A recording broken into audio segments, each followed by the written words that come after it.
Bismillahirrahmanirrahim. Assalamualaikum warahmatullahi wabarakatuh. Berjumpa lagi dengan saya, Febrianti Humulumo, dengan judul materi kali ini adalah Al-Quran dan Sunnah sebagai pedoman hidup.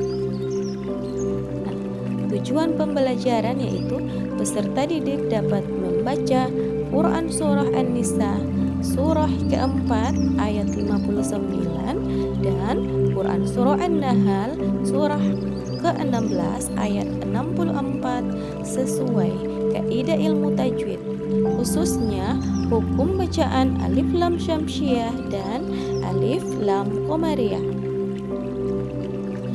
Nah, selanjutnya kita mengetahui definisi tentang Al-Quran.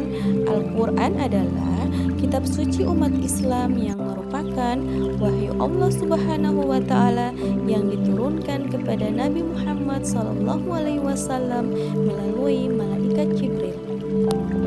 Al-Quran berisi petunjuk hidup, hukum-hukum agama, dan ajaran moral yang harus diikuti oleh umat Islam. Dalam kehidupan sehari-hari, Al-Quran bukan hanya untuk dibaca, tetapi juga untuk dipahami, diamalkan, dan dicintai. Oleh karena itu, menjadi generasi pecinta Al-Quran adalah sebuah kewajiban yang harus kita upayakan dalam diri kita. Nah, selanjutnya definisi sunnah. Secara umum, sunnah merupakan segala perkataan, perbuatan, ketetapan, atau persetujuan yang dilakukan oleh Nabi Muhammad. Sunnah menjadi sumber ajaran Islam yang kedua setelah Al-Quran, dan sunnah menjelaskan dan memberi contoh bagaimana ayat-ayat Al-Quran diimplementasikan dalam kehidupan sehari-hari. Selanjutnya, Quran Surah An-Nisa surah keempat ayat 59. Quran Surah An-Nisa ayat 59 menjelaskan tentang pentingnya taat kepada Allah, Rasul, dan para pemimpin yang memiliki otoritas di dalam masyarakat, khususnya pemimpin yang adil dan berkompeten. Ayat ini pula mengajarkan tentang kewajiban umat Islam untuk patuh terhadap pemimpin yang sah selama mereka berpegang pada prinsip-prinsip kebenaran dan ajaran Islam. Nah, selanjutnya Surah An-Nisa ayat 59 menekankan pentingnya ketaatan kepada Allah, Rasul, dan pemimpin. Selanjutnya Quran Surah An-Nahl surah 16 ayat 64.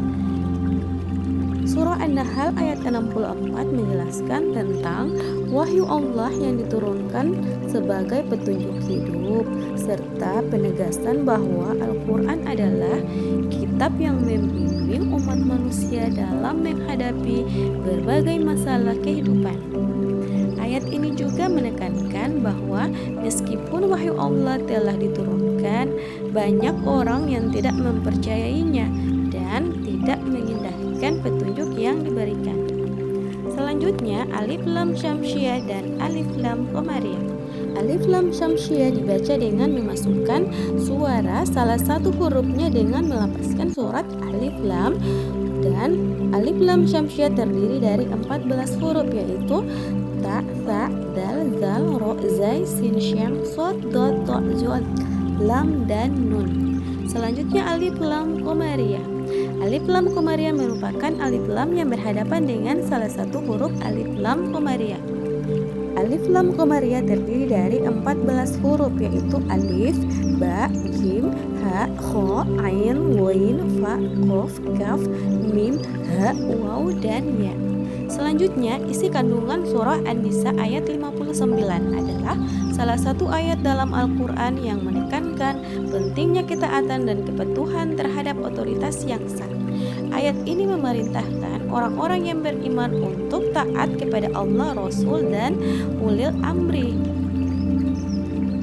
yaitu pemimpin atau otoritas di antara mereka.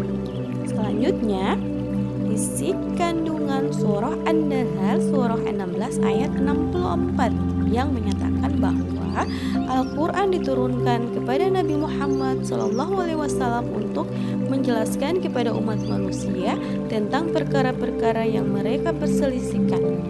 Ayat ini menegaskan peranan Al-Quran sebagai petunjuk dan hidayah kepada orang-orang yang beriman.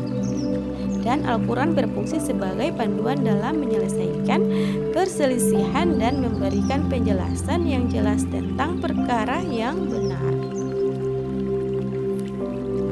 Nah, selanjutnya posisi hadis terhadap Al-Quran. Pengertian hadis adalah istilah dalam Islam yang merujuk pada perkataan, perbuatan, dan persetujuan Nabi Muhammad yang dijadikan sebagai sumber hukum kedua setelah Quran. Hadis merupakan bagian penting dari tradisi Islam karena memberikan penjelasan yang jelas. Nah, selanjutnya perilaku semangat untuk mendalami Al-Quran dan hadis sesuai Quran surah An-Nisa dan Quran surah An-Nahl. 1. Setiap orang beriman harus taat kepada Allah dan Rasul. Kemudian sebagai orang beriman kita harus menaati pemimpin. Dan apabila terjadi perdebatan dalam masalah agama agar kembali kepada Quran dan hadis. Kemudian membaca Quran dengan baik, membaca buku-buku yang berkenaan dengan hadis dan berkonsultasi dengan guru terkait bacaan atau kandungan Al-Quran dan hadis. Nah, selanjutnya kita sebagai umat Islam diwajibkan untuk meyakini Al-Quran sebagai petunjuk hidup yang sempurna. Dalam kehidupan sehari-hari, Al-Quran bukan hanya untuk dibaca tetapi juga untuk dipahami dan diamalkan dan dicintai. Nah, semoga apa yang saya sampaikan dapat bermanfaat bagi kita semua. Demikian, wassalamualaikum warahmatullahi wabarakatuh.